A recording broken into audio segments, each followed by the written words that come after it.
Welcome to this session. From today, we will be discussing about Indian polity or civics or political science in this series. तो हम लोग इस series में Indian politics को या फिर पॉलिटी को इन जनरल, जनरल पॉलिटिक्स या फिर जिसे हम सिविक्स के नाम से जानते हैं, पॉलिटिकल साइंस के नाम से जानते हैं, उसके ऊपर चर्चा करेंगे। तो ये चर्चा जो है इसका बेस हमने एनसीईआरटी को लिया है। तो हम लोग इसकी चर्चा जो है वो एनसीईआरटी के आधार पे करेंगे। तो एनसीईआरटी की जो पुस्तकें हैं कक्षा 6 से लेकर के कक्षा 12वीं तक की पॉलिटिकल साइंस की, जो कि 6 to 8 सिविक्स कहलाता है। फिर 8 से लेकर के 12 तक उसे हम पॉलिटिकल साइंस की किताब के नाम से जानते हैं। हम उसके बेस पे लेकर के उसको चर्चा करते हुए पूरे एक इंडियन पॉलिटिक्स के या फिर इन जनरल वर्ल्ड पॉलिटिक्स के कॉन्टेक्स्ट को समझने की कोशिश करेंगे। तो आज हम शुरुआत करते हैं 6th क्लास के एनसीईआरटी बुक के पहले चैप्टर से। जो पहला यूनिट है उसका नाम है डाइवर्सिटी और जो पहला चैप्टर है उसका नाम है अंडरस्टैंडिंग डाइवर्सिटी। तो आज हम इस डाइवर्सिटी के सत्र से शुरुआत करते हैं और फिर धीरे धीरे हम कक्षा 12वीं तक के किताब को खत्म करते हुए सारे पॉइंट्स को विस्तृत रूप से समझने की कोशिश करेंगे। तो हमारा जो पहला है वो है अंडरस्टैंडिंग डाइवर्सिटी। डाइवर्सिटी आखिर कहते हैं किसको? तो diversity means understanding that each individual is unique and recognizing our individual differences. मतलब हर एक इंसान, हर एक इंडिविजुअल जो है, हर एक व्यक्ति जो है वो एक दूसरे से अलग होता है। हमें ये चीज एक्सेप्ट करना हो और समझना हो, हम इसे अगर एक्सेप्ट कर लें और समझ लें तो हम डाइवर्सिटी को समझ लेंगे। तो डाइवर्सिटी है क्या? वो यही बदलाव है, यही अंतर है कि हर एक व्यक्ति के अंदर कुछ ना कुछ अंतर होता है। हर व्यक्ति एक जैसा नहीं हो सकता, या एक ग्रुप ऑफ व्यक्ति भी एक जैसा नहीं हो सकता, यानी दो लोग भी एक जैसे नहीं हो सकते। उनके कुछ कैरेक्टर जरूर मिल सकते हैं, उनकी कुछ समानताएं हो सकती हैं, कुछ विषमताएं हो सकती हैं, पर इन जब हम उनको डिटेल में देखेंगे कुछ ना कुछ उनके अंदर डिफरेंसेस नजर आएंगे। 100% एक जैसा कोई दो व्यक्ति हो ही नहीं सकता। हर एक व्यक्ति के पास कुछ ना कुछ यूनिक टैलेंट होता है, उनके पास कुछ ना कुछ एक यूनिक कैरेक्टर होता है, उनका एक अपना यूनिक अलग पर्सनालिटी होता है। और हमें इन चीजों को एक्सेप्ट करना, सिर्फ समझना नहीं, पहले तो समझना कि हाँ हर कोई के पास अलग अलग होती हैं क्वालिटीज, और उसके बाद उस चीज को एक्सेप्ट करना ही डाइवर्सिटी कहलाता है। अच्छा, तो दो चीज हो गया, पहला हमें अंडरस्टैंड करना और दूसरा हमें रिकॉग्नाइज करना कि ये डिफरेंसेस होंगे, इंडिविजुअल डिफरेंसेस होंगे, वो हम मिटा नहीं सकते। अच्छा, ये डिफरेंसेस किस तरीके के होंगे? दो व्यक्ति के बीच में किस तरीके के डिफरेंसेस हो सकते हैं? बेस क्या क्या हो सकता है इसका? तो इसके जो डायमेंशन हो सकते हैं, यानी कि ये कहां से कहां तक हो सकते हैं, डायमेंशन का अर्थ होता है कि ये एक पॉइंट से लेकर के दूसरे पॉइंट तक इतना बड़ा ये डिफरेंस हो सकता है। तो उसके अंदर क्या क्या आता है? सबसे पहला है रेस। रेस यानी कि कलर, स्किन कलर क्या है। उसके बाद इथनिसिटी। इथनिसिटी मतलब कि उसके पास इथिक्स है कि नहीं है, मोरल वैल्यूज है कि नहीं। जेंडर, लिंग के आधार पर मेल है फीमेल है। सेक्सुअल ओरिएंटेशन, माफ कीजिएगा, जेंडर जो है वो, जेंडर और सेक्स में अंतर होता है। एक होता है सेक्सुअल ओरिएंटेशन, जिसको हम जनरल भाषा में जेंडर के नाम से ही जानते हैं। सेक्सुअल ओरिएंटेशन हम उसे कहते हैं जो बचपन से हमारे अंदर होता है, यानी कि ये बायोलॉजिकल चीज है। जो सेक्सुअल ओरिएंटेशन है वो बायोलॉजिकल प्रोसेस है, उसे चेंज नहीं किया जा सकता, वो बाई बर्थ होता है हमारे अंदर। वहीं जेंडर जो होता है, जेंडर एक सोसाइटी का दिया हुआ कॉन्सेप्ट है कि ये मेल है, मेल ऐसे दिखेंगे, फीमेल है, फीमेल ऐसे दिखेंगे। जबकि सेक्स जो होता है वो बाई बर्थ होता है। ठीक है, दोनों को हिंदी में लिंग ही कहते हैं, पर इन दोनों का अंतर थोड़ा सा है। जेंडर क्या है? जेंडर जो है वो सोसाइटी के द्वारा दिया गया है, और सेक्सुअल ओरिएंटेशन जो है वो बाई बर्थ होता है। उसके बाद और क्या हो सकता है? और हो सकता है फिजिकल एबिलिटीज, कि कोई ताकतवर हो सकता है, कोई कमजोर हो सकता है, कोई मोटा हो सकता है, कोई दुबला हो सकता है, कोई लंबा हो सकता है, कोई नाटा हो सकता है। तो फिजिकल एबिलिटीज जो है वो भी अलग अलग हो सकते हैं, पर हमें वो चीज एक्सेप्ट करना होगा, हमें समझना होगा कि हाँ हर इंसान का अलग अलग होता है।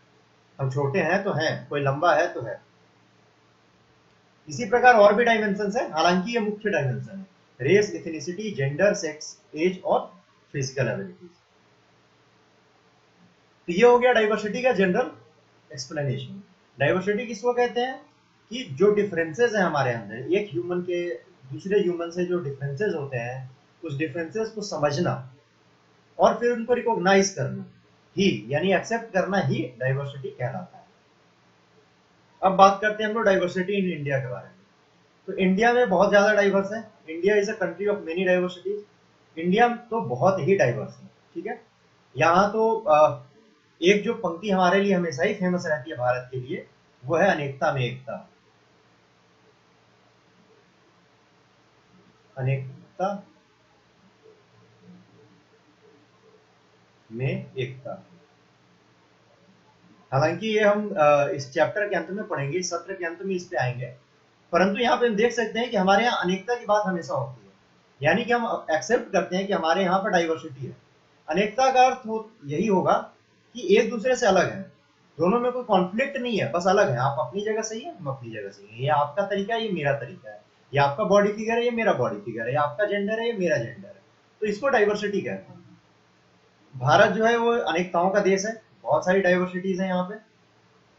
अच्छा, ये डाइवर्सिटीज किस किस चीजों में पाई जाती है मुख्य तौर पे? हालांकि डाइवर्सिटी तो बहुत ही निम्न स्तर पे जाके देखा जा सकता है, बहुत ही निचले स्तर पे जाके देखा जा सकता है, और सबसे छोटे स्तर पे, यानी एक आपके और आपके माता जी के बीच में, आपके और आपके पिता के बीच में बहुत ज्यादा अंतर हो सकता है। हालांकि जब हम इसे कंट्री लेवल पे बात करेंगे तो ये डाइवर्सिटी किस तरीके की होंगी? लैंग्वेज बेस्ड, यानी हम भाषाएं अलग अलग बोलते हैं। भारत में ऑफिशियली 22 भाषाएं हैं और अनऑफिशियली हमारे यहाँ लगभग 800 भाषाएं बोली जाती हैं। जैसे हमारे बिहार में ही अगर हम देख लें तो हिंदी बोली जाती है, अंग्रेजी बोली जाती है, इसके अलावा भोजपुरी, मगही, मैथिली, ये हो गई हमारी मुख्य भाषाएं बिहार की। इसके बाद मगही में, मैथिली में और भोजपुरी में भी अनेक तरीके की भाषाएं होती हैं। भोजपुरी भी अलग अलग जगह का अलग अलग होता है, अलग अलग डिस्ट्रिक्ट में अलग अलग तरीके से बोला जाता है। तो जब हम छोटी छोटी भाषाओं की बात करें तो हमारे देश में लगभग 800 लैंग्वेजेस हैं, और ऑफिशियली बात करें, जो कॉन्स्टिट्यूशन ने हमें रिकॉग्नाइज किया है हमारे यहाँ, वो टोटल 22 लैंग्वेजेस हैं इंडिया में, ठीक है। तो लैंग्वेज के आधार पे है। We have various types of food. हमारे यहाँ खाने के आधार पे बहुत बदलाव है। जैसे अगर हम नॉर्थ इंडिया में जाएं तो हमारे यहाँ दाल, चावल, रोटी, सब्जी। साउथ इंडिया में जाएं तो डोसा, इडली, उपमा, इस तरीके की चीजें मिलती हैं। पंजाब में जाएं तो वहाँ पे साग बहुत फेमस है। बिहार में आए तो यहाँ लिट्टी चोखा बहुत फेमस है। उसके बाद दिल्ली की तरफ और पंजाब में ही छोले कुलचे बहुत वहाँ के फेमस हैं। तो इस तरीके के जो है अलग अलग जगह पे अलग अलग तरीके के खाना हमें मिलते हैं। तो भोजन का जो स्वाद है, भोजन बनाने का जो तरीका है, पकाने का जो तरीका, और भोजन बनाने में जो वैरायटीज हैं, जो मेन्यू में डिफरेंसेस हैं, वो भी एक तरीके की डाइवर्सिटी है हमारे कंट्री की, कि हमारा हर एक स्टेट में एक न कुछ एक स्पेशल चीज, एक स्पेशल खाना आपको जरूर मिलेगा, ठीक है। जैसे मुंबई की तरफ अगर चले जाएं तो वहाँ पे वड़ा पाव, पाव भाजी, इस तरीके की चीजें बहुत फेमस है। आप वेस्ट बंगाल में चले जाएं तो वहाँ पे रसगुल्ला बहुत फेमस है, हैदराबादी बिरयानी बहुत फेमस है, कश्मीरी बिरयानी बहुत फेमस है। तो इस तरीके से जो भोजन में डिफरेंसेस हैं, ये भी एक तरीके की डाइवर्सिटी है हमारे देश की। इसके बाद क्या आता है? इसके बाद आता है फेस्टिवल्स। फेस्टिवल्स में भी हमारे यहाँ बहुत डाइवर्सिटी है, बहुत ही अलग अलग तरीके की फेस्टिवल्स मनाई जाती हैं। होली, दिवाली, ईद, बकरीद, हर तरीके की, ये मेजर हो गई। उसके बाद स्टेट वाइज अलग अलग होती है। जैसे पंजाब में लोहड़ी मनाई जाती है, केरला में ओणम मनाया जाता है, हमारे यहाँ बैसाखी मनाई जाती है, आसाम में कुछ और मनाया जाता है।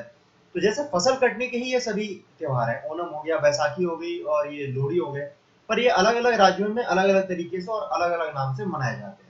तो फेस्टिवल्स में हमारे पास बहुत सारी डाइवर्सिटीज होगी। इसके बाद आते हैं रिलीजन्स। तो रिलीजन में भी हमारे यहाँ पे बहुत सारे रिलीजन पाए जाते हैं। तो दुनिया में जितने भी रिलीजन हैं हमारे यहाँ, जैसे मुख्य हम देख लें तो हिंदू, मुसलमान, उसके बाद इस्लाम जिसे कह सकते हैं हम, सनातन धर्म, इस्लाम धर्म, और सिख और क्रिश्चियनिटी, ये हर तरीके के रिलीजन हमारे यहाँ फॉलो किए जाते हैं।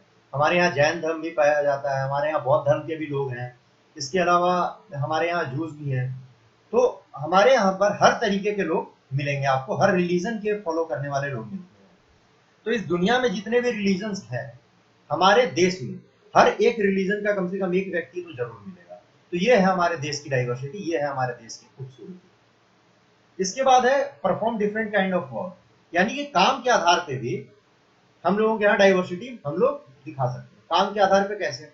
कोई टीचिंग कर रहा है, कोई फार्मिंग कर रहा है, कोई फिशिंग कर रहा है, कोई कैटल पाल रहा है, कोई हर्डिंग कर रहा है, ठीक है, कोई बिजनेसमैन है, उसके अलावा बहुत सारे जो है सर्विसेज हैं, कोई सिविल सर्विसेज में है, कोई नेता है, पॉलिटिशियन है। तो जो भी लोग काम कर रहे हैं, कोई समाज सेवक है, तो काम के आधार पे भी लोगों में वैरायटीज होती हैं और इसको भी हम लोग डाइवर्सिटी के अंदर रख सकते हैं। तो ये कुछ हमारे जो है 5 मुख्य आधार हैं जिसके आधार पे हम अपने देश के डाइवर्सिटी को देखते हैं, हम अपने देश की अनेकता को नापते हैं। मूविंग फर्दर, एक टर्म आता है इनइक्वालिटी, ठीक है। अभी हमने क्या देखा? अभी हमने देखा डाइवर्सिटी।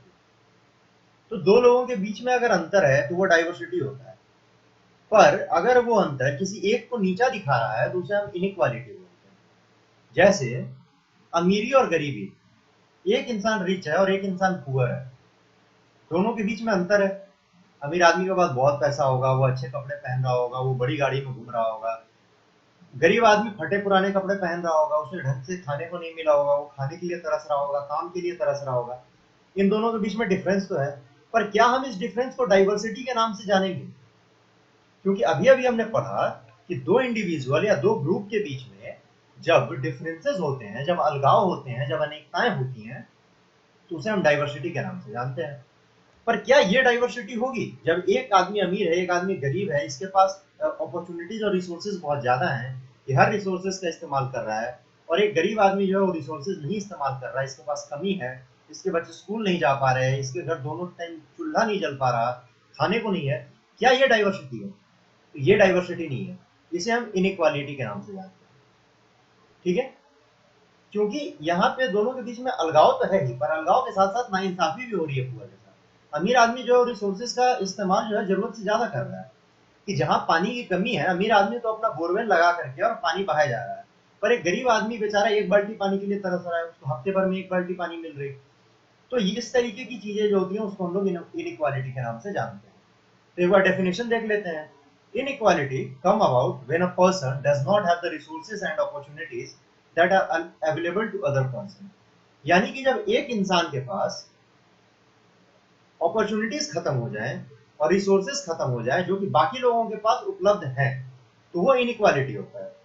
जैसे एक इंसान जो है वो हिंदू है, ठीक है, दूसरा जो है मुसलमान है,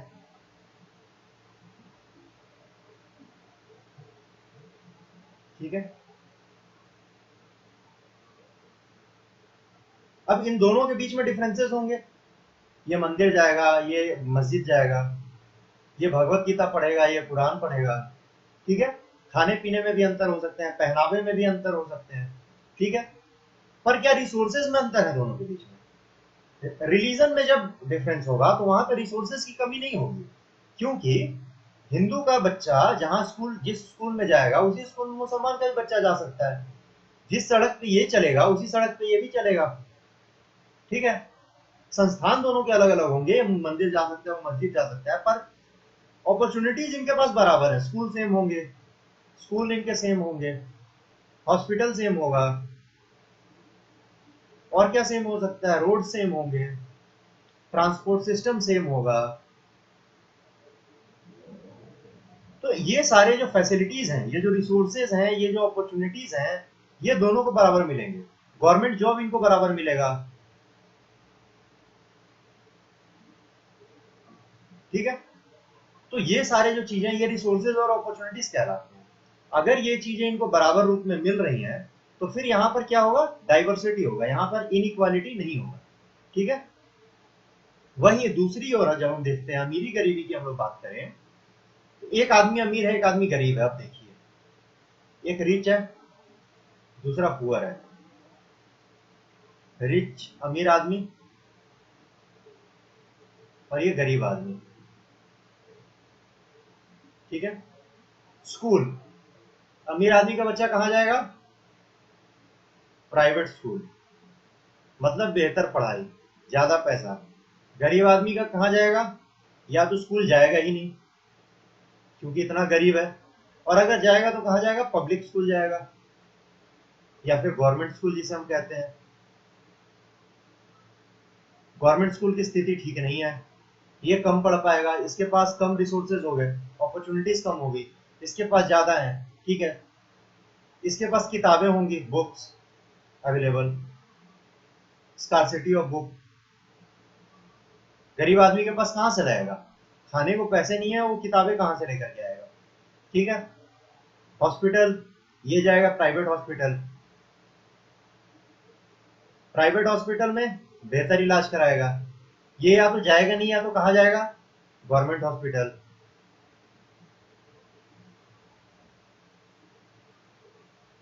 तो ये डिफरेंसेस हैं। अब ये जो डिफरेंस है, देखिए अलग अलग स्कूल में जा रहे हैं, ये अलग अलग किताबें पढ़ रहे हैं, अलग अलग इनके पास अपॉर्चुनिटीज हैं, इनके पास जो है अलग अलग तरीके के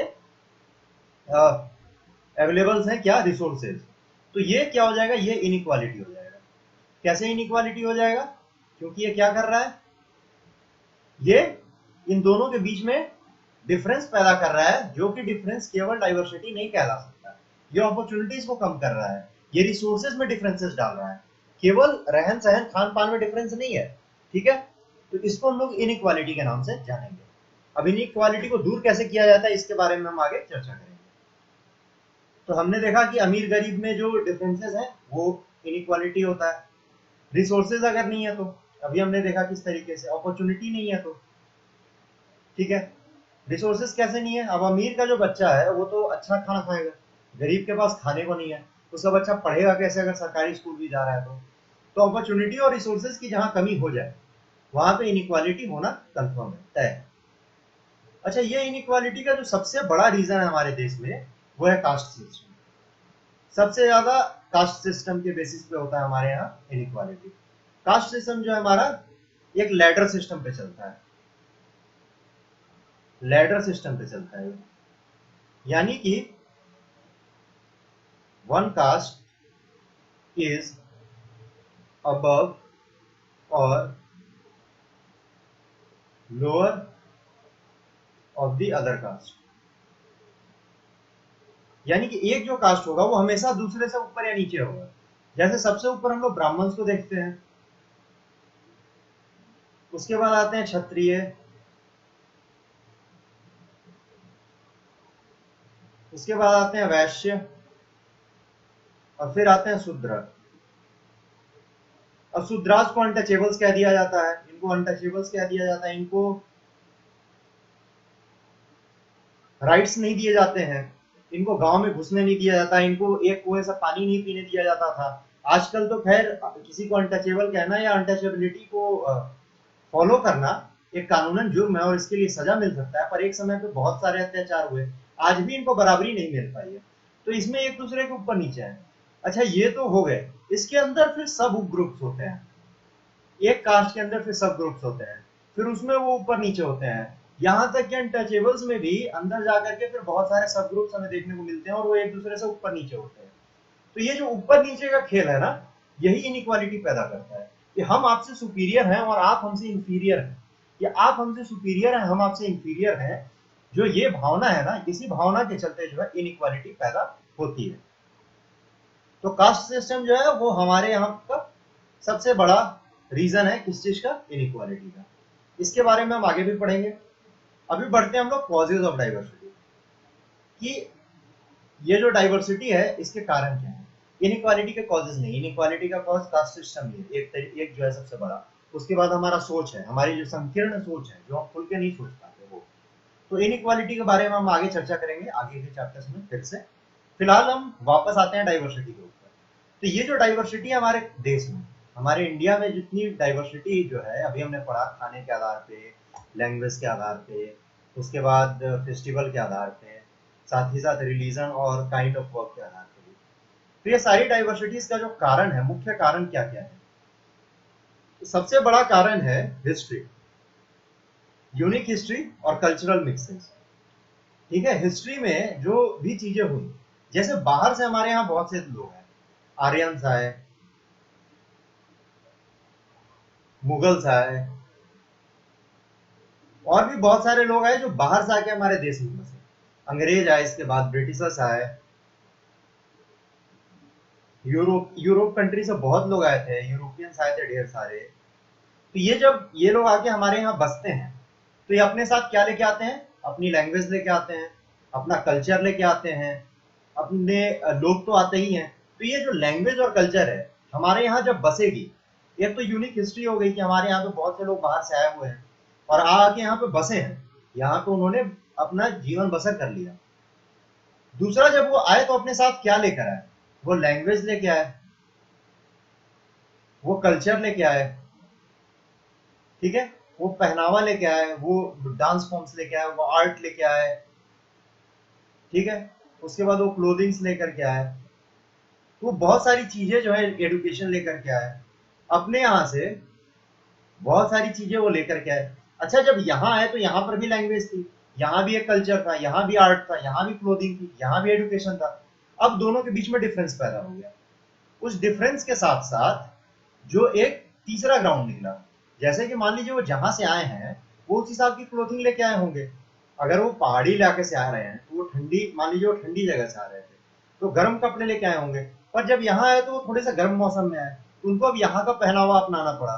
साथ ही साथ मान लीजिए यहाँ ठंडी ज्यादा पड़ रही थी और उनके पास ठंडे से बचाव के लिए अच्छे कपड़े थे, तो उन्होंने यहाँ के लोगों को भी दिया।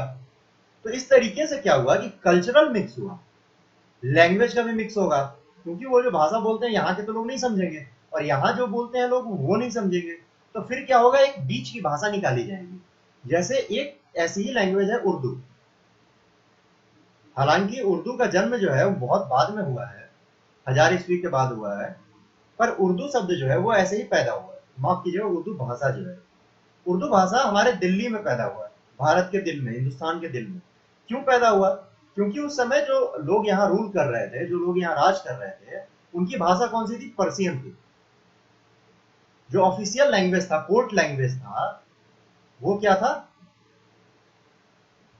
कोर्ट लैंग्वेज हमारा पर्शियन था। और यहाँ पे भाषा कौन सी बोली जाती थी? यहाँ पे बोली जाती थी अपभ्रंश। अपभ्रंश कहते हैं हम हिंदी के पुराने रूप को, या फिर यहाँ पर एक नई भाषा जो अभी पनप रही थी जिसको हम लोग हिंदावी के नाम से जान रहे थे। हिंदावी अभी बन रही थी। अपभ्रंश जो है वो बेसिकली यहाँ पे चल रही थी और अपभ्रंश जो थी वो प्राकृत भाषा से बनी थी, ठीक है। तो अब इस तरीके से एक लैंग्वेज थी, यहाँ से यहाँ भ्रंश आ रही थी और अपभ्रंश से होते हुए हिंदी बन रही थी। हालांकि जब हम भाषा का वो पढ़ेंगे, टेबल पढ़ेंगे, तो सीधा प्राकृत से हिंदी या हिंदवी दिखाया जाता है, परंतु बीच में एक भाषा रही थी लगभग 400 सालों तक, जिसे हम अपभ्रंश के नाम से जानते हैं, कि वो प्राकृत भी नहीं थी, वो हिंदी भी नहीं थी, वो ट्रांजिशन फॉर्म था, वो लगभग 400 सालों तक चला था। तो इसी बीच में जब हिंदी पनप रही थी इस अपभ्रंश से, तो एक और भाषा पनप रही थी जिसका नाम उर्दू था। क्योंकि हिंदी जो है यहाँ के लोकल लैंग्वेज, लोकल डायलेक्ट को पकड़ के, और प्राकृत जो कि संस्कृत से आया था, कहीं ना कहीं संस्कृत, प्राकृत, पाली आदि को लेकर के एक भाषा पनप रही थी लोकल डायलेक्ट में, वो हिंदी थी। और जो पर्शियन को अपभ्रंश के साथ पकड़ के बन रही थी भाषा, वो हमें उर्दू के नाम से जानते हैं आज। तो वो उर्दू बनी, कि इसमें अरबी और फारसी के भी शब्द थे, पर्शियन, और इसमें हिंदी और संस्कृत के भी शब्द जुड़े जो अपभ्रंश के थे। तो उर्दू जो है, डायलेक्ट जो है उर्दू का, यानी बोलने में हिंदी की तरह लगता है और लिखने के लिए यह पर्शियन लिपि का इस्तेमाल करता है, ये पर्शियन स्क्रिप्ट का इस्तेमाल करता है। तो उर्दू जो है एक तरीके का मिक्स लैंग्वेज हुआ। तो ये कल्चरल मिक्स का हमें एग्जाम्पल के तौर पे उर्दू को लक्ष्य देख सकते हैं। तो ये तो भाषा की बात हो गई। भाषा के अलावा भी बहुत स्तर पे जो है चीजें मिक्स हुई, जैसे पहनावा मिक्स हो गया, रहन सहन मिक्स हो गया, खान पान मिक्स हो गया। तो इस तरीके के जो कल्चरल मिक्सेज हुए, उसके कारण भी एक तो यूनिक हिस्ट्री हमारी, ऊपर से कल्चरल मिक्सेज हुए जिसके कारण ये डाइवर्सिटी पैदा हुई। उसके बाद माइग्रेशन और सेटलमेंट, यानी एक जगह से दूसरी जगह जाना और फिर वहां जाकर के सेटल हो जाना, इसके कारण भी डाइवर्सिटी हुआ। तो माइग्रेशन जो है, फॉरेन माइग्रेशन भी हुआ और इंटरनल माइग्रेशन भी हुआ। माइग्रेशन कहते हैं एक जगह से दूसरी जगह जाना, काम के खोज में, पढ़ाई के लिए, किसी भी चीज के लिए। तो माइग्रेशन जो है, एक तो फॉरेन हुआ यानी बाहर से लोग आए थे, और एक हमारे देश में भी हुआ। तीसरा जो रीजन है वो जियोग्राफिकल एरिया, यानी कि ज्योग्राफी कैसी है किसी जगह की, ज्योग्राफी के आधार पे जो है वहां का कल्चर अलग होगा, वहां पे डाइवर्सिटी अलग अलग होगी। जैसे मान लीजिए एग्जांपल ले लेते हैं हम राजस्थान की, वहां पे मरुस्थल है, राजस्थान में डेजर्ट है। तो डेजर्ट में किस तरीके से लोग खाना खाएंगे, किस तरीके से लोग रहेंगे, वहां पानी की कमी है, वहां गर्मी ज्यादा है, रात को ठंडी भी पड़ने लगती है। तो वहाँ का पहनावा, रहन सहन, खान पान, रूटीन सब कुछ वैसा हो जाएगा, वहाँ की लैंग्वेज अलग हो जाएगी। वहीं हम ले लें जम्मू कश्मीर की, वहाँ पे लगातार ठंड पड़ती है, वहाँ पे बर्फ गिरती है ठंड के मौसम में, तो वहाँ पे पानी जम जाता है, तो वहाँ पे उस तरीके की चीजें मिलेंगी। अगर हम गंगा प्लेन में हैं, यूपी बिहार में, यहाँ पे खेती अच्छी होती है, तो यहाँ पे किसान ज्यादा मिलेंगे। तो जहाँ पे जिस तरीके का मौसम है, वहाँ पे जिस तरीके का जियोग्राफिकल एरिया है, उसके आधार पे क्या होगा कि डाइवर्सिटी हमें देखने को मिलेगी। तो आगे बढ़ने से पहले एक अनाउंसमेंट कि हमारे यूट्यूब चैनल पे, एजुकेशन कैंपस के यूट्यूब चैनल पे, कक्षा 5वीं से लेकर के 12वीं तक की एनसीईआरटी की जितनी भी पुस्तकें हैं, उसके प्रश्नों का हल मिल जाएगा।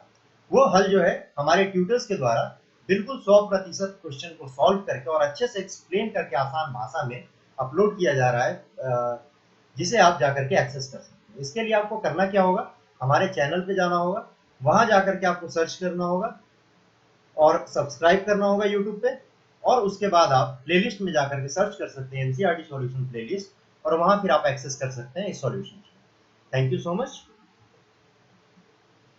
तब इस डाइवर्सिटी को समझने के लिए हम लोग लद्दाख और केरला का एग्जाम्पल लेते हैं। लद्दाख जो है वो इंडिया के नॉर्दर्न मोस्ट जो है, नॉर्दर्न मोस्ट यूनियन टेरिटरी है। यानी इंडिया में जब आप नॉर्थ से आएंगे तो जो सबसे पहला आपको स्टेट मिलेगा, जो यूनियन टेरिटरी मिलेगा, वो कौन सा मिलेगा, लद्दाख मिलेगा। और केरला जो है वो हमारा लास्ट है, ठीक है, लास्ट स्टेट। हालांकि तमिलनाडु है लास्ट स्टेट, बट दोनों को ही हम मान सकते हैं, approximately one of the last, ठीक है, वन ऑफ द लास्ट लिख लेते हैं। तो one of the last state है हमारा केरला, ठीक है। तो लद्दाख और केरला के बारे में जिक्र करके हम लोग डाइवर्सिटी को समझते हैं कि जियोग्राफिकल एरिया के हिसाब से इंडिया में किस तरीके से जो है वो बढ़ता है, डाइवर्सिटी होती है, अनेकताएं दिखती हैं। सबसे पहले हम लोग लद्दाख देखते हैं। लद्दाख क्या है, a desert in mountains in the east of Jammu Kashmir. यानी कि ये जो लद्दाख है ये क्या है, एक डेजर्ट एरिया है, ये भी एक मरुस्थल है, लेकिन ये पहाड़ों के बीच में पड़ा हुआ मरुस्थल है, पहाड़ों के बीच में पाया जाने वाला मरुस्थल है। मरुस्थल यानी डेजर्ट है। अच्छा, ये कहाँ है, ये है east of the Jammu and Kashmir. तो ये जम्मू कश्मीर के ईस्ट भाग में पाया जाता है, पाया नहीं जाता है, मौजूद है। यहाँ पर बहुत very little agriculture possible because of less rainfall and snow cover for a large part of the year. यहाँ पे बारिश की कमी है, बारिश नहीं होती यहाँ जल्दी, अगर होती है तो बर्फ के रूप में होती है। तो हमेशा यहाँ बर्फ पड़ा होता है, साल के ज्यादातर हिस्सों में यहाँ बर्फ पड़ा होता है। अब बर्फ और पानी की कमी, इन दोनों के कारण जो है यहाँ पे खेती नहीं हो पाती है, ठीक है, वेरी लिटिल एग्रीकल्चर, बहुत थोड़ा सा होता है। Very few trees that can grow, पेड़ भी यहाँ कम लगेंगे, कारण वही पानी की कमी और बहुत ज्यादा बर्फ। For drinking water people depend on melting snow during summer month. अब पीने का पानी कहाँ से आता है, तो जब बर्फ पिघलती है तो उससे ही पीने का पानी मिलता है। यानी ठंडी में पीने के पानी की भी किल्लत हो जाती है यहाँ पे, क्योंकि बर्फ पिघलेगा ही नहीं, माइनस में होता है वहां का temperature. People here keep ship and goats. तो यहाँ पे जो लोग हैं वो क्या रखते हैं, भेड़ रखते हैं और बकरियां रखते हैं। वो उनको चराते हैं, उनसे उनका मांस लेते हैं, उनसे उनका फर लेते हैं, जिससे कि ऊल बनता है, ऊल यानी ऊन। The goat in this region are special because they produce pashmina ऊल।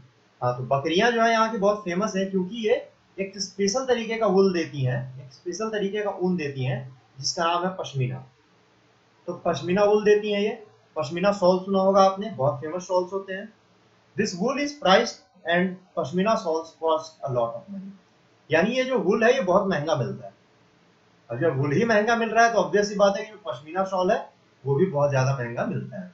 तो ये बहुत यूनिक होता है, ये हैंडमेड होता है, और इसकी क्वालिटी बहुत महीन होती है, बहुत जरीन होती है, जिसके कारण ये महंगा मिलता है। They carefully collect the wool of goats and sell it to the traders from Kashmir. तो लद्दाख के लोग करते क्या है कि वो बकरियों को पालते हैं, बड़े ध्यान से उनका ऊन निकालते हैं और कश्मीर में मौजूद ट्रेडर्स को बेच आते हैं। Pashmina shawls are chiefly woven in Kashmir. यानी कि लद्दाख में निकलता क्या है, ऊन निकलता है, वुल निकलता है, और वो बनता कहाँ है, वो कश्मीर में जाकर के बनता है। The people eat meat and milk products like चीज एंड बटर। तो यहाँ के लोग खाते क्या है, मीट खाते हैं, क्योंकि खेती ज्यादा होती नहीं, तो इनको ज्यादा मीट पे डिपेंड रखना पड़ता होगा। अनाज तो चलिए आप बाहर से मंगा लेंगे, पर सब्जी जो है उतनी दूर तक इलाके में हमारे प्लेन एरिया से नहीं पहुंच सकते, तो वहां के लोग ज्यादा मीट वगैरह खाते हैं, सब्जियां कम उगती हैं। साथ ही साथ वो मिल्क प्रोडक्ट खाते हैं। मिल्क प्रोडक्ट यानी कि दूध से बनी चीजें क्या हो सकती हैं, चीज, बटर, वो हम जानते हैं, दूध या फिर दूध से बने जो है मक्खन खा सकते हैं, वो पनीर खा सकते हैं। Each family owns some goats, cows and goats. तो हर एक परिवार के पास, अभी हमने देखा कि वहां के लोग भेड़ और बकरियां पालते ही हैं। अब यहाँ लिखा है कि हर एक परिवार के पास बकरी, गाय और डोज ये होता ही है, डजोस। तो जोस जो होता है वो एक तरीके का याक का होता है, एक तरीके का गाय होता है, पहाड़ी गाय, ठीक है। Being a desert did not mean that Ladakh did not attract its share of traders. तो भले ही ये डेजर्ट इलाका है जहाँ पे खेती नहीं हो पाती, पर इसका अर्थ ये नहीं है कि ट्रेडर्स को आकर्षित ना करा होता है। यानी कि ट्रेड करने के लिए लद्दाख के पास बहुत कुछ है। ट्रेड यानी व्यापार, तो व्यापार करने के लिए भी लद्दाख के पास बहुत कुछ है। ऐसा नहीं है कि यहाँ खेती नहीं होता तो वे व्यापार नहीं करते। और ये व्यापार आज से नहीं चल रहा। It was considered a good trade route as it had many passes through which caravans travelled to what is called today Tibet. तो यहाँ से तो होता ही था, साथ ही साथ ये व्यापार के रास्ते के लिए एक बड़ा अच्छा जगह माना जाता था, क्योंकि यहाँ पे पासेस बहुत है। पासेस हम उनको कहते हैं जो पहाड़ों के बीच में होते हैं।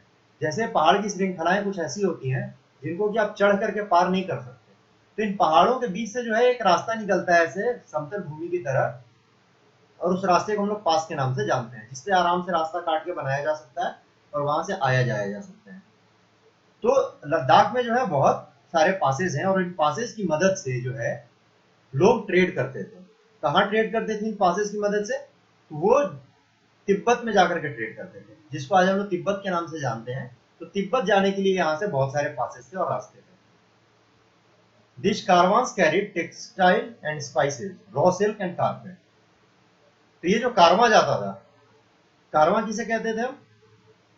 कारवां कहते थे जो झुंड बना के व्यापारी वहां जाया करते थे, जो पूरा पूरा रेलगाड़ी की तरह ये लेकर के सामान जाया करते थे। तो इसमें क्या क्या चीजें होती थी? टेक्सटाइल होता था यानी कपड़े, स्पाइसेस यानी मसाले, रॉ सिल्क, सिल्क जो है कच्चा सिल्क, अभी कपड़ा बना नहीं है, सिर्फ सिल्क जा रहा है, और कारपेट। तो ये लगभग ये चार चीजें जो है वो तिब्बत में ट्रेड की जाती थी, व्यापार किया जाता था। Buddhism reached Tibet via Ladakh. Buddhism जो है वो तिब्बत में कैसे पहुंचा है? वो लद्दाख से होकर के पहुंचा है। और आज जो है बुद्धिज्म वहां का इकलौता जो है रिलीजन है।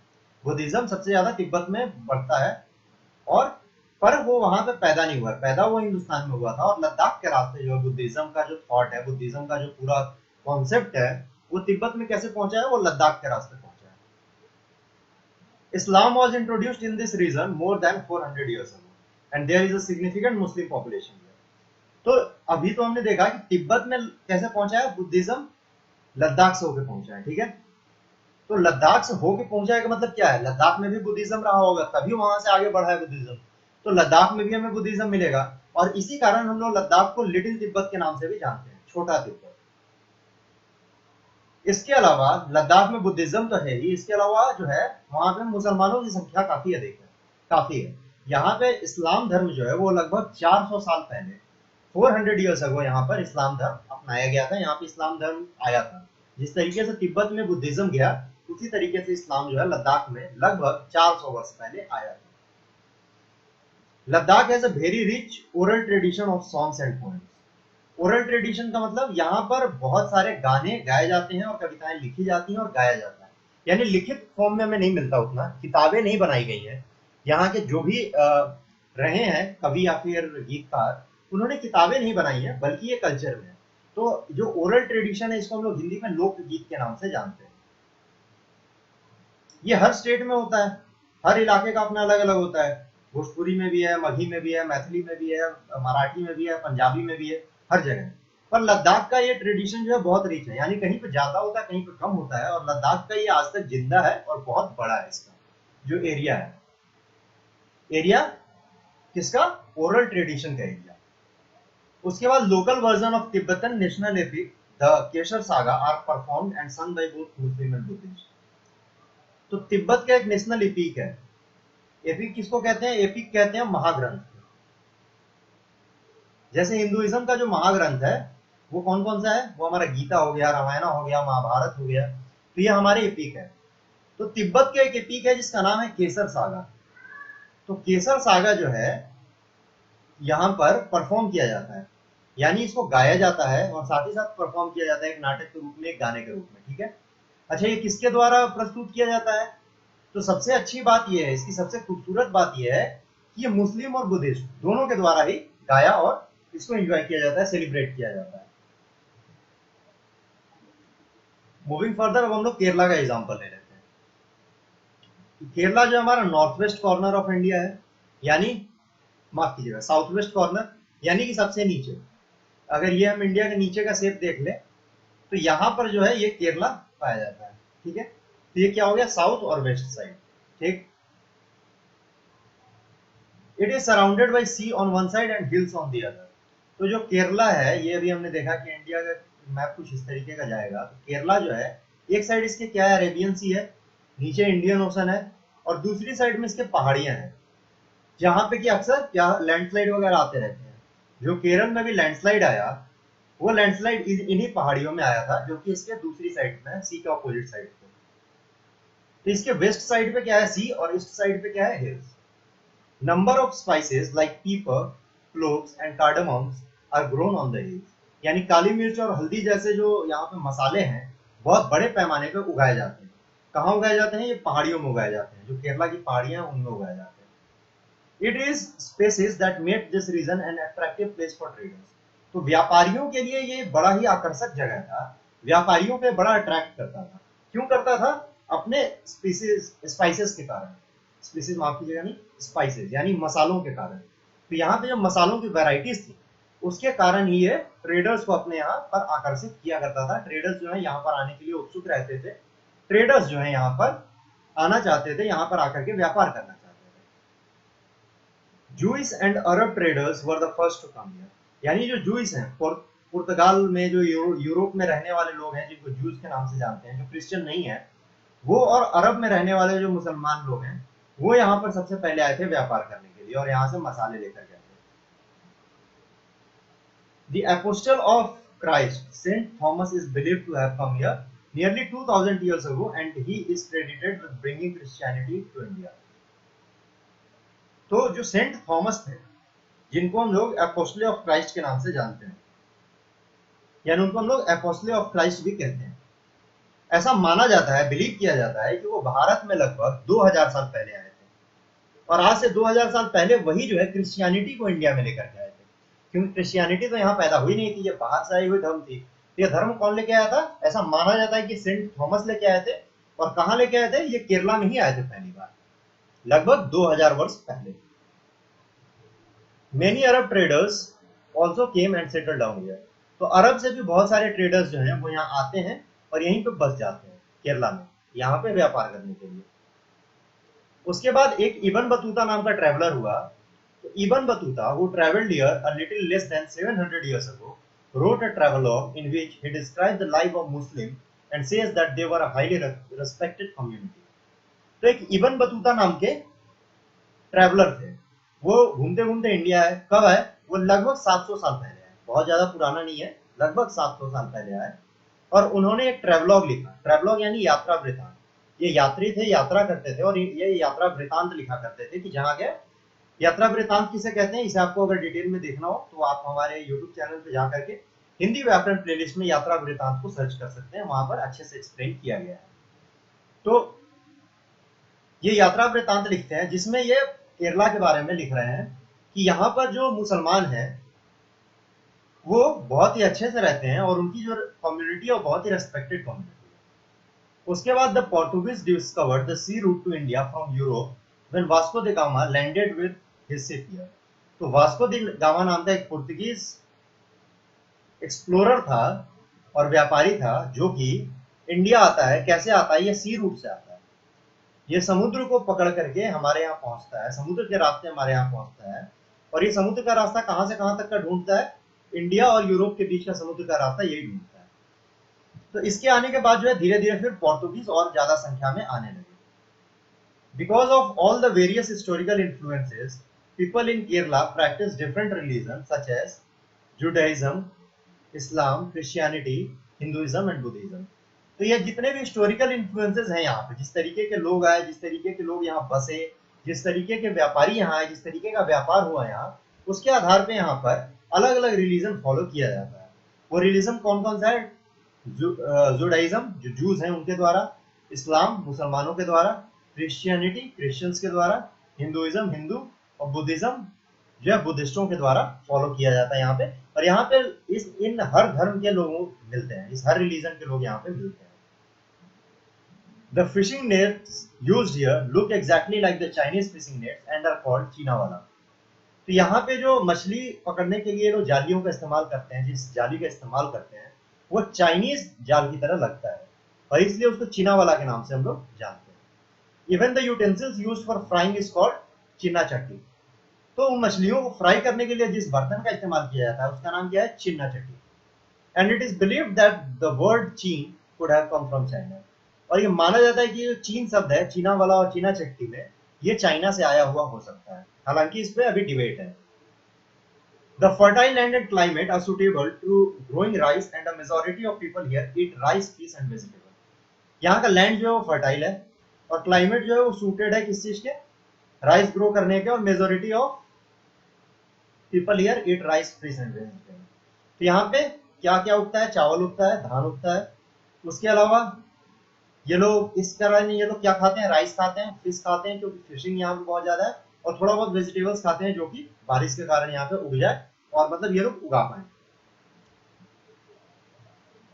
तो इस तरीके से हमने डिफरेंसेस देखे कि किस तरीके से केरला और लद्दाख के बीच में बहुत ज्यादा डिफरेंस है, और इस डिफरेंस को हम लोग डाइवर्सिटी के नाम से जानते हैं। अब आते हैं हमारा आज का जो अंतिम भाग है, वो है इंडियाज यूनिटी इन डाइवर्सिटी, अनेकता में एकता, जिसे हम अनेकता में एकता कहते हैं। अनेकता में एकता, इसी को अंग्रेजी में क्या कहते हैं? Unity in diversity. तो भारत में यूनिटी एंड डाइवर्सिटी है, ये हम सभी जानते हैं। कैसे है? कुछ पॉइंट्स में देख लेते हैं। तो India's freedom movement had thousands of people of different backgrounds in. ये प्रूफ कैसे होता है हमारे यहाँ अनेकता में एकता थी पहले से? तो आप देखिए कि जो फ्रीडम फाइटिंग हुई, फ्रीडम फाइटर्स जो थे, जो फ्रीडम मूवमेंट में पार्ट ले रहे थे, वो अलग अलग रिलीजन के थे, अलग अलग कास्ट के थे, अलग अलग बैकग्राउंड था उनका, अलग अलग एजुकेशनल उनके पास स्किल थी। कोई बहुत पढ़ा लिखा था, कोई बिल्कुल पढ़ा लिखा नहीं था। काम अलग अलग करते थे, उसमें वकील, डॉक्टर, राइटर से लेकर के फार्मर्स और स्वीपर्स तक भी शामिल थे। तो ये जो वैरायटी हुई, इसके कारण ही हम कह सकते हैं कि हमारे यहाँ यूनिटी इन डाइवर्सिटी है। कि हम अलग अलग जरूर हैं, डिफरेंसेस जरूर हैं, पर हमारी एकता बहुत ज्यादा है। They worked together to decide joint actions. They went to jail together and they found different ways to oppose British। यानी कि उन्होंने एक्शन साथ में लिए, डिसीजन साथ में लिए, वो जेल साथ में गए और ब्रिटिशर से लड़े भी साथ में। तो क्या पता चलता है इससे कि यूनिटी बहुत ज्यादा थी। Songs and symbols that emerged during the freedom struggle serve as the constant reminder of our country's rich tradition of respect for diversity। तो जो सिंबल्स उस समय इस्तेमाल किए गए, जो गाने इस्तेमाल किए गए, जो उस समय नारे इस्तेमाल किए गए, वो भी हमारी डाइवर्सिटी को दिखाता है। In his book The Discovery of India, Jawaharlal Nehru says that India unity is not something imposed from outside, but rather it was something deeper and within its fold। The widest tolerance of belief and custom was practiced and every variety acknowledged and even encouraged। तो जवाहरलाल नेहरू अपनी किताब में लिखते हैं, किताब का नाम है द डिस्कवरी ऑफ इंडिया, कि भारत की जो एकता थी, जो यूनिटी थी, वो बाहर से इंपोज नहीं की गई थी, वो जबरदस्ती नहीं दिया गया था कि आपको यूनिटी दिखाना है। वो आंतरिक थी, वो हमारे मन के अंदर की थी, और अपने आप लोग एक साथ जुड़ करके लड़ रहे थे कि हमारे बीच डिफरेंसेस है, पर जब बात नेशनल सिक्योरिटी की आएगी, जब बात राष्ट्र की आएगी, जब बात राष्ट्रभक्ति की आएगी, तो हम सभी एक हो जाएंगे। ठीक है? तो यही लिखते हैं कि हमारे ऊपर बाहर से इंपोज नहीं किया था, बल्कि ये हमारे डीपर था, यानी कि हमारे मन में, हमारे दिल में ये भावनाएं पहले से मौजूद थी। अच्छा, ये भावना क्या थी? ये वाइडेस्ट टॉलरेंस ऑफ बिलीफ थी, बिलीफ एंड कस्टम। यानी मेरी धारणा अलग हो सकती है, मेरी मान्यताएं अलग हो सकती हैं, आपकी अलग हो सकती हैं, हमारे कस्टम अलग अलग हो सकते हैं, और हम इस चीज को एक्सेप्ट करते हैं। हम आपको गलत नहीं कहेंगे, आपका अलग अलग कस्टम है, हमारा अलग कस्टम है, पर जब ये डिफरेंसेस हम एक्सेप्ट कर लेते हैं, तो हम एक टॉलरेंट जो है सोसाइटी बनाते हैं, टॉलरेंस पैदा करते हैं हम सोसाइटी के अंदर, जहां पे लोग एक दूसरे के प्रति सजग हों, जहां पे लोग एक दूसरे को समझें और एक दूसरे के प्रति सद्भावना रख सके। It was Nehru coined the phrase unity in diversity to describe the country. यानी नेहरू एक बार कहीं भाषण में जब उनको देश के बारे में बताना था और देश को एक लाइन में बताना था, तो उन्होंने इस वाक्य का प्रयोग किया था, यूनिवर्सिटी इन डाइवर्सिटी। तो यूनिटी इन डाइवर्सिटी किसने दिया?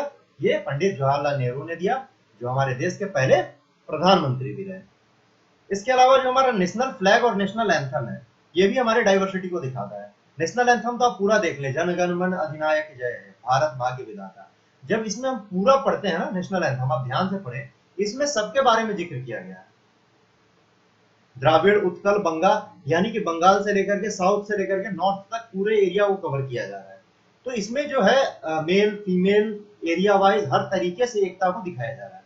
उसी प्रकार नेशनल फ्लैग है, जो हमारा ट्राई कलर है, 3 अलग अलग कलर, उसमें अशोक चक्रा, तो ये भी बहुत वैरायटी को एक्सेप्ट करता हुआ दिखाता है। तो हमारा नेशनल फ्लैग और नेशनल एंथम जो है वो हमारे डाइवर्सिटी का सबसे बड़ा एग्जाम्पल है। तो ये था हमारा डाइवर्सिटी, जिसमें हमने डाइवर्सिटी क्या होता है, डाइवर्सिटी क्यों होता है, इंडिया का डाइवर्सिटी कैसा है, इनइक्वालिटी हम किसे कहते हैं, और फिर कारण में जो जियोग्राफिकल फीचर था या जो फीचर्स थे कॉजेज ऑफ डाइवर्सिटी के, वो एग्जाम्पल के तौर पे हमने लेके देखा केरला और लद्दाख का एग्जाम्पल। फिर हमने देखा इंडियाज यूनिटी इन डाइवर्सिटी।